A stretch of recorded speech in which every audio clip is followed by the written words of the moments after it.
Hello, everyone, and welcome to the Collusion the Gathering Fantasy Football Podcast. This is week 5. I'm your host, Ben Ashworth, and with me, defending league champion, David Thornton. How's it going, David? Now, I've had to explain the name Collusion the Gathering several times, and I don't think I've really successfully explained what it means to anyone yet, unless they actually participated in the nerd bracket, or have seen the league, or understand our own scoring changes year on year. I don't think anyone can truly appreciate it who hasn't actually been in our league, but that's okay. Several inside jokes press on within the title. Indeed. Yeah. Okay, well, guys, once again, Geese is locked out of his computer room by sleeping children, and once again he forgot his laptop, so he's kind of in the doghouse of our friendship right now. However, to defend him, we are posting this a day later because Ben had something else going on Tuesday, and on Tuesday, Giesland did bring his laptop home. So I think there's blame to share this time around. Well, I don't agree with that. I told him before our work was over that I couldn't do it Tuesday night. So there you go. I didn't say that the larger percentage of blame wasn't on David, but okay. Well, that was a very Josh Carr get out of what you said on a technicality. I learned all right, from guys. Let's get into it with our week 5 matchups here. We're going to break down some fun storylines and praise the winners, condemn the losers. And we're going to start with Yoshi the Flaming Nachos versus Ike the Flying Bison. Ike running away with this one at 133 points to Yoshi's 90. Ike also posting the highest score of the week, so congratulations, Ike. Huge performances here for Ike from Aaron Rodgers, who finally lived up to his number 1 QB billing with 28 points, and another huge performance by Todd Gurley, LA Rams running back. And he's got some arguments for MVP of the league, but what do you think about this matchup, Thornton? Yeah, really, I know I like to make fun of Ike for taking Rodgers with this number 1 pick, but in this week it worked out well. The game script was perfect for him where they were losing on the road and they just had to keep chucking the ball over and over. So even though Rodgers had multiple fumbles in this game, came out with 442 yards and 3 touchdowns and was really just performing all over the place. So good for him to see that. Todd Gurley, his keeper, also coming on real strong. Lots of touchdowns. Not a lot of yards, but lots of touchdowns in this one. But really looking at the consistency. His kicker getting double digits. Both of his flexes getting double digits. His RB2, Nyheim Hines, coming on with 9 points. So really just a good, steady troop all the way across. Even his bench, there were no real slouches for him in this one. They performed pretty well. So a very strong week for Ike and kind of taking him out of the cellar that he's been in and getting him closer to mediocrity. Yeah, Ike moves to 2-3, so he has had some disappointing weeks. But it just looks great. Ertz with, I can't remember if you mentioned him, Philadelphia tight end, posting 17. So he looks great. On the other side, Yoshi, the Pat Mahomes train, while he continues to look good in person, his fantasy score came down to earth with 15 points, throwing 2 picks. And Ezekiel Elliott not living up to his elite keeper status with 8 points. But he did have Barkley, Giants running back, posting 24 for his highest scores. Fun fact, Saquon Barkley is the first player ever to score over 20 points in his first 5 games. Wow. So wide receiver, quarterback, running back, doesn't matter. First player in history of fantasy football to do that. So really, he has been money week in and week out, and he's done it in all different ways. He's done it through the air. He's done it on the ground.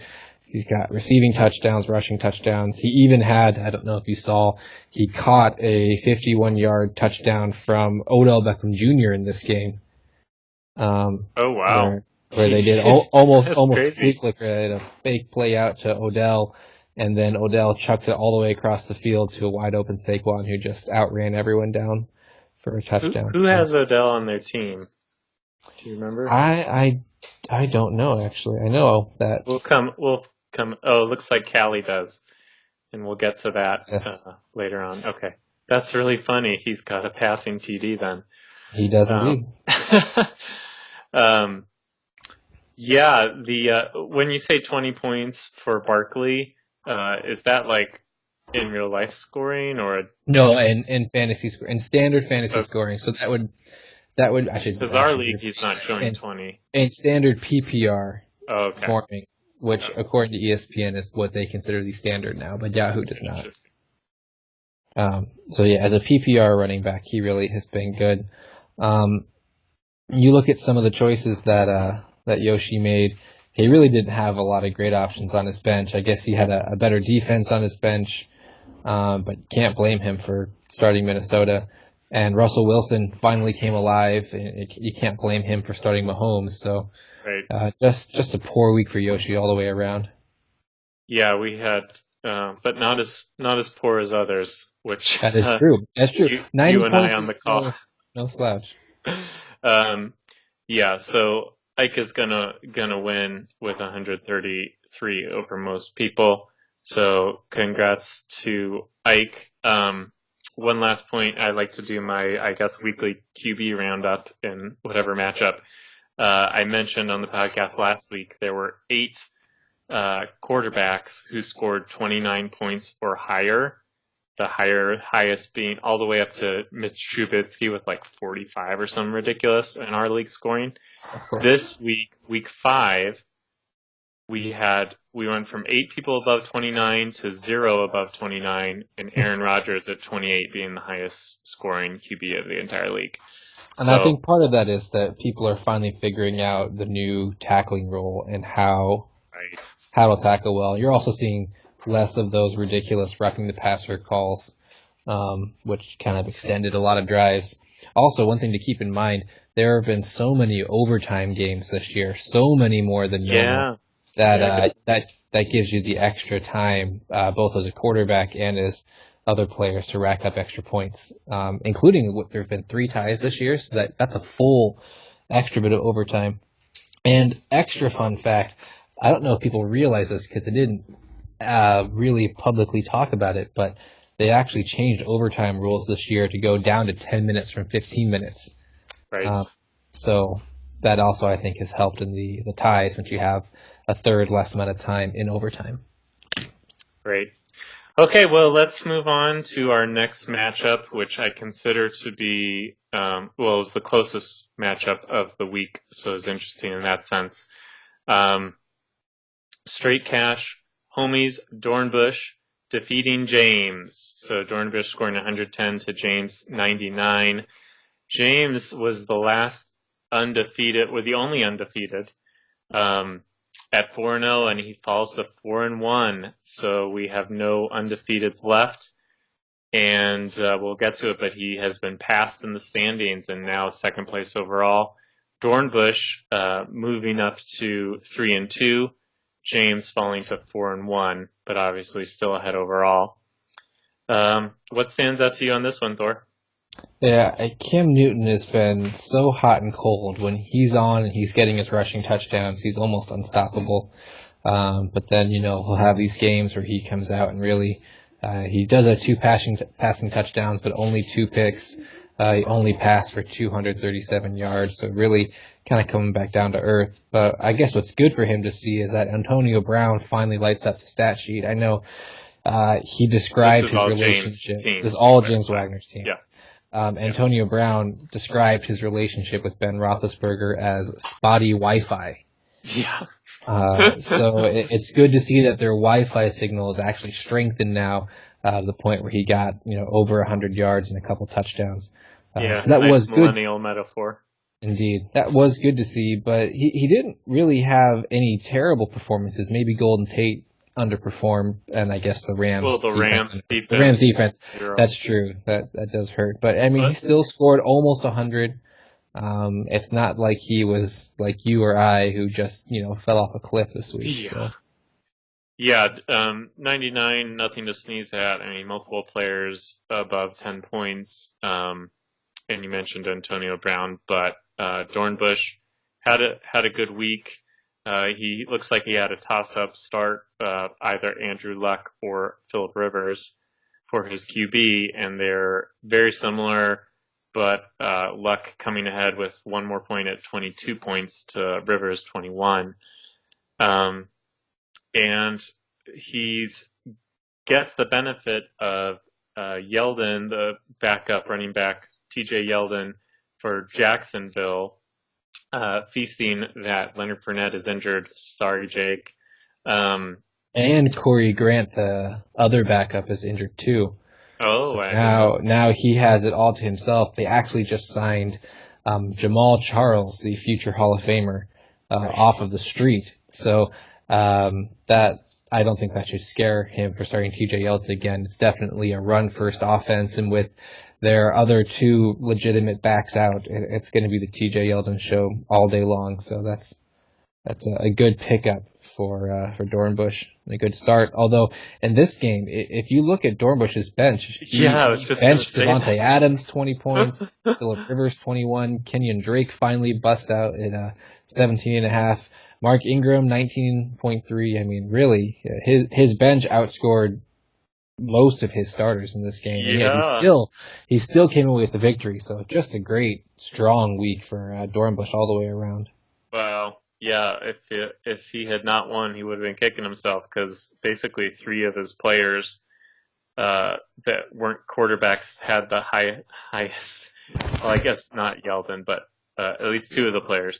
So there you go, Dornbush 3-2. Congrats to you. Let's move ahead then to you, Thornton, losing pathetically, I may add, to Gamroth. This just shows you the power of fantasy football. I went out and put up 140 last week. Yes. And then me. this on Ben.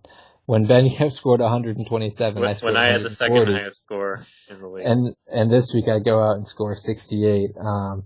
Will Fuller being a little banged up didn't come through.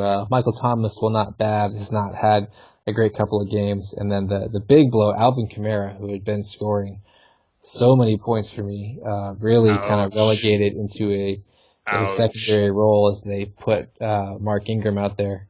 I read some interesting things on the side saying that really this is much more of a one-game scenario than a season-long issue, but still doesn't look very good. And then, of course, I pulled the homer card and started Royce Freeman ahead of Isaiah Crowell. Crowell, who rushed for 219 yards, which I believe is a Jets running back record. 29 points for fantasy. 29 fantasy points. So I benched him. I also pulled out the non-homer move. I pulled out Demaryius Thomas and put in Aaron Jones, thinking that Demaryius Thomas had done nothing all year. He comes in at 16.5 points. So I might get the poor manager of the week as I the egg in the face award. But yeah, really, just a collapse as a whole. The only high score I had was Melvin Gordon, Mr. Consistent. But outside of that, it was pretty dismal. Yep, I can't say I'm too sad to see you humbled after your beatdown of me last week. But that is very sad to see Kamara go from over 30 points to 3.9. That's gotta hurt. Again, with the story of so I think a huge storyline of fantasy this year is the top 10, the running backs in the top 10 being so hit or miss. And we see again that storyline show up with Gamroth picking up James Conner, the Pittsburgh Steelers' now premier running back, while Le'Veon Bell is out, or holding out, I should say. And he had been pretty spotty, but he posts 30 points for Gamroth. Huge numbers there. Strong performances from Kareem Hunt, Kansas City running back, and Christian McCaffrey, Carolina running back. In fact, Gamroth's running backs alone would have been enough to sink me as an entire team this week. So that just showed you how strong Gamroth's running backs were this week. Well, not if you had started 4 of That is true. That is true. But I don't think if you started those 4 bench, I don't think you would have won still. I haven't done the math, but it is a poor performance for me across the board. But yeah. Interesting for Gamroth, he has Edelman, who comes back off of suspension and off of a torn ACL from last year, so his first action in about 20 games, and he looked pretty good. He didn't score many points, but in terms of game action, he looked pretty good.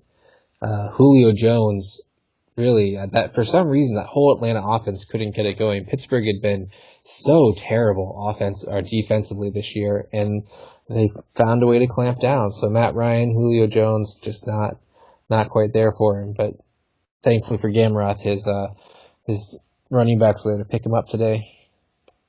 Congrats to Gamroth, and he moves to a strong 4-1. Let's move on to the Mr. and Mrs. Smith matchup, much anticipated from last week. Callie Giesland versus David Giesland. And this is Mrs. Smith has claimed victory, 89 points to Giesland's also abysmal 60 points. So Callie had, as we alluded to, a couple of strong performances, some duds, but nothing compared to the duds Giesland post. 3 players scoring 0 points. Cooks, LA Rams wide receiver. I can't pronounce the Jets wide receiver. And Quincy Enunwa. And then Robbie Gould, San Francisco kicker, who I think was streamed this week just for that, and scored nothing. But Callie, again, we mentioned Odo Beckham gets 131 yards, 1 receiving touchdown, and also 1 pass touchdown. Pretty awesome. Breeze does what he does, breaking the all-time yardage record and scoring 26 fantasy points in the process. What do you think, Thor? Yeah, I feel terrible for David Giesland here. Not that Callie did not do a great job. Obviously, Drew Brees and Odell finally paying off, but I can't imagine starting 3 players who are legitimate starters and having none of them score a single point. That is tough to do, especially Robbie Gould as a kicker. I mean, they still scored 18 real-life points, and yet their kicker got nothing. So I'm not even sure how that happened. I didn't watch the game, but that is pretty incredible. But even people like Devonta Freeman back from injury, but underperforming, not looking great. Again, Davis, his receiver from Tennessee, has just had, I think, 1 good game and then a bunch of poor games for him. And then that Jacksonville defense, you can't really blame them. I mean, yes, the number 1 overall defense worth having around, but playing on the road in Kansas City against that Pat Mahomes and Andy Reid offense, it's always a little dicey. So on his bench, though, he definitely had a couple people who looked a little better, especially Robbie Anderson. Really, he started the wrong Jets receiver. Yeah, that was a big miss. However, points for Anderson. I think Robbie Anderson had been averaging about 3 catches for 20 yards a game going into this, so there was not much to go off of. Less than 2 points 3 weeks in a row, so can't fault him for that.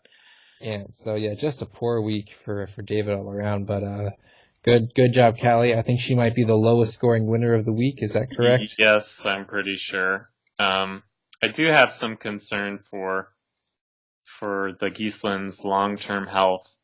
A little too many players on both their sides under 10 points, but anything can happen with fantasy, so. That's right, yeah. Even with Callie, she's got 2 running backs who are stuck in timeshares, and then a third Jordan Wilkins from Indianapolis, who I don't even know what you would call the Indianapolis running back situation. So she's got 3 running backs in there who are all not exactly people you'd be looking for. So maybe Callie would be looking to potentially trade for a running back and give up some of that wide receiver talent, but we'll see.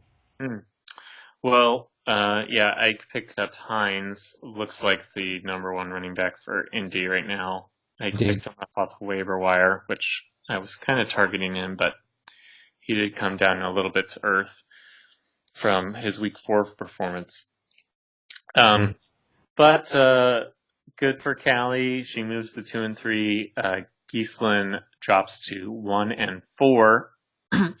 And segue to the final matchup with joining Geese. I also went to 1 and 4. Sorry, give me a second here. Okay, so I do want to point out here while you're formulating that the 3 people who are the spearheaders, ringleaders of this podcast are 1 and 4, 1 and 4, and 2 and 3. So maybe we should not be the ones who are spending our time with the podcast, and rather should be spending our time perfecting and tinkering with our teams. But just food for thought. Yeah, that's great food for thought. Unfortunately, I do spend a lot of time tinkering with my team, and that's the depressing part. So Jake, I'm going to try hard not to be pouring the salt out on this podcast, but Jake somehow scores 100 points after 3 consecutive weeks under 80. Yeah, Jake beats me. He's somehow 3 and 2 with being the least total points scored the entire season with 417 points. He's literally the lowest. But Jake, I got to hand it to you. You destroyed me. Tom Brady finally showing up on Thursday night with 27 fantasy points. He's got huge scores from Mixon, Cincinnati running back. Do you know what's the story with him? Looks like he was out. Yeah, Joe Mixon had I think they call a loose body thing. So it's when they have a tear in their meniscus and they have it scoped. It can take anywhere between 2 to 4 weeks to come back from. Usually it means they'll have another cleanup procedure in the off season where they can have more time to recover. But if you go in and basically just remove that little bit of the meniscus that's causing the issue, you can get back to it pretty quickly. So he's missed a couple weeks recovering from that, but he came back with a vengeance. They weren't sure how much ahead of time they were going to have to lean on Joe Mixon in this game, but he looked strong. He looked good. I think Cincinnati's really committed to running the ball when he's healthy, and unlike last year when I had Joe Mixon, this year he is really putting it together and scoring some points. I'd also like to point out Adam Thielen, another person for the record books, 5 consecutive games, 100 yards, and a receiving touchdown. First person in NFL history to start the season that way. Well, he didn't get a touchdown in all the games, but he got over 100 in all the games. Oh, that's what I heard on the radio. I guess maybe that wasn't true. Maybe he rushed. I can't see that, but it looks like 3 of 5 he got a receiving touchdown, from what I can see. But still over 100 yards. Very impressive, posting 17 points. So I wish Giesland was on here because we were at Claire's birthday party this past weekend, and I was debating over starting Doug Baldwin, Seattle wide receiver, or Tyreek Hill, Kansas City wide receiver. I overthought it. I was concerned that Hill was going against number 1 pass defense, Jacksonville, and he is prone to boom or bust. So Thornton, you recommended Hill. Giesland recommended Baldwin.